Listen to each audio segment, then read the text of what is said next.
Hello everyone, match ഫ്ലേവേഴ്സിൻ്റെ പുതിയൊരു വീഡിയോയിലേക്ക് എല്ലാവർക്കും സ്വാഗതം. ഇന്ന് നമ്മൾ നല്ല ചൂടുള്ള സമയമാണ്. ആ സമയത്ത് കഴിക്കാൻ പറ്റിയ അറേബ്യൻ പൾപ്പ് ജ്യൂസിൻ്റെ റെസിപ്പി ആയിട്ടാണ് വന്നിട്ടുള്ളത്. അപ്പോൾ നമുക്ക് റെസിപ്പിയിലേക്ക് പോകാം. ആദ്യം തന്നെ ഞാൻ 1 കിലോ മുന്തിരി എടുത്തിട്ടുള്ളത്, അത് മുങ്ങിക്കിടക്കാൻ ആവശ്യത്തിനുള്ള നല്ല തിളച്ച വെള്ളം എടുത്തിട്ടുണ്ട്. അതിനകത്തേക്ക് ഒരല്പം വിനെഗർ ചേർക്കുന്നുണ്ട്, ഒരല്പം സാൾട്ടും ചേർത്ത് കൊടുത്തിട്ട് നന്നായിട്ട് മിക്സ് ചെയ്ത് കൊടുക്കുക. അപ്പോൾ നമ്മൾ മുന്തിരി ഇടുമ്പോൾ അതിനകത്തേക്ക് നന്നായിട്ട് മുങ്ങിക്കിടക്കണം. അതിന് വേണ്ടിയിട്ടാണ്. കാരണം നമ്മൾ മുന്തിരി വേവിച്ചിട്ടാണ് ഇത് എടുത്ത് വെക്കുക. അപ്പോൾ അതിനകത്തുള്ള വിഷാംശം എന്തെങ്കിലും ഉണ്ടെങ്കിൽ പൊയ്ക്കോട്ടെ എന്ന് വിചാരിച്ചിട്ടാണ് നമ്മളിങ്ങനെ ചെയ്യുന്നത്. അപ്പോൾ അത് തണുത്ത ശേഷം ഞാനത് കഴുകി വേറൊരു പാത്രത്തിലേക്ക് എടുത്ത് വെച്ചിട്ട് അത് വീണ്ടും മുന്തിരി മുങ്ങിക്കിടക്കുന്ന അത്രയും വെള്ളം ചേർത്ത് എടുത്ത് വെച്ചിട്ടുണ്ട്. ഇത് നമ്മൾ തിളപ്പിക്കാൻ വേണ്ടിയിട്ടുള്ള പാത്രത്തിലേക്ക് ആക്കി വെച്ചിരിക്കുന്നതാണ്. പിന്നെ ഞാൻ എടുക്കുന്നത് 2 ഗ്രാമ്പൂ, ഒരു പട്ട, ഒരു ഏലക്ക, കുറച്ച് പഞ്ചസാരയും ചേർത്തെടുത്തിട്ടുണ്ട്. ഇതെല്ലാം കൂടെ ഒന്ന് പൊടിച്ചെടുക്കുന്നുണ്ട്.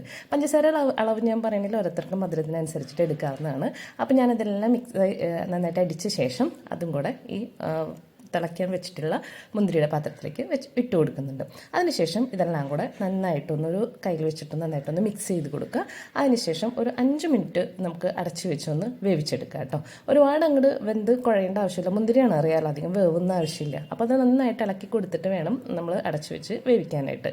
അപ്പോൾ ഞാനതങ്ങനെ അടച്ചു വെച്ച് വേവിച്ച് കഴിഞ്ഞിട്ട് ഒരു 5 മിനിറ്റ് കഴിഞ്ഞപ്പോൾ ഇതേ കളറായിട്ട് നമുക്ക് കിട്ടിയിട്ടുണ്ട്. അപ്പോൾ ഞാനത് ചൂടാറാൻ വേണ്ടി വെച്ചേക്കുകയാണ് കേട്ടോ.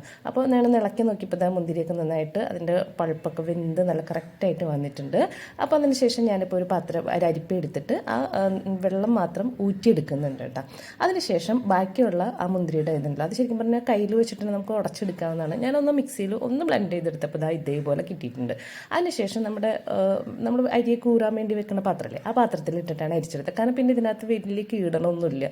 പിന്നെ ആ കുരു മാത്രമേ ഉണ്ടാവുള്ളൂ. ആ കുരു അരിച്ചെടുക്കാൻ വേണ്ടി മാത്രമാണ്. അപ്പോൾ ഞാനതിങ്ങനെ 1-2 പ്രാവശ്യം ഇങ്ങനെ ഇളക്കി കഴിഞ്ഞ് കഴിഞ്ഞപ്പോൾ ഇതേപോലെ അതിൻ്റെ കീടൻ മാത്രം നമുക്ക് കിട്ടിയിട്ടുണ്ട്.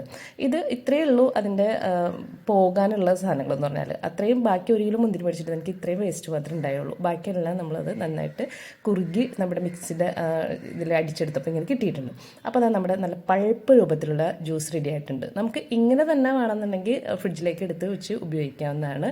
പിന്നെ അല്ലാന്നുണ്ടെങ്കിൽ വേണമെങ്കിൽ ചെറുതായിട്ട് ചൂടുവെള്ളം ചേർത്ത് വെള്ളം ആറിയ ശേഷം ഇതിനകത്തേക്ക് ചേർത്ത് ജാറുകളിലാക്കി എടുത്ത് വെച്ചിട്ട് ആവശ്യത്തിന് എടുക്കാവുന്നതാണ്. അല്ലെങ്കിൽ നമ്മൾ എടുക്കുന്ന സമയത്ത് വെള്ളം ചേർത്തെടുത്താലും മതി. അപ്പം ഞാനിത് ഇങ്ങനെ തന്നെ സെർവ് ചെയ്യാണ്. പഴുപ്പായതുകൊണ്ട് തന്നെ മക്കളൊന്നും അധികം ജ്യൂസ് കുടിക്കില്ല. അപ്പോൾ ഇത്തിരി കഴിക്കുന്നത് നല്ലതായിട്ട് ഇരുന്നോട്ടെ എന്ന് വെച്ചിട്ട് ഞാൻ വെള്ളം ചേർക്കുന്നില്ല. അപ്പോൾ ഞാനൊന്ന് ഡെക്കറേറ്റ് ചെയ്ത ശേഷം ഐസ് ക്യൂബ് ഇട്ട് കൊടുക്കുന്നുണ്ട്. അതിനുശേഷം അതേപോലെ തന്നെ ആ ജ്യൂസ് അങ്ങ് ഒഴിച്ചു കൊടുക്കുന്നുണ്ട് കേട്ടോ. അപ്പോൾ വളരെ ഹെൽത്തി ആയിട്ടുള്ള ഡ്രിങ്കാണ്. ഇപ്പം നല്ല ചൂടാണ്. ചൂട് സമയത്ത് കഴിക്കാൻ പറ്റിയ നല്ല സൂപ്പർ ഡ്രിങ്കാണ്. അപ്പോൾ എല്ലാവരും ഒന്ന് ട്രൈ ചെയ്ത് നോക്കുക. പിന്നെ എൻ്റെ ചാനൽ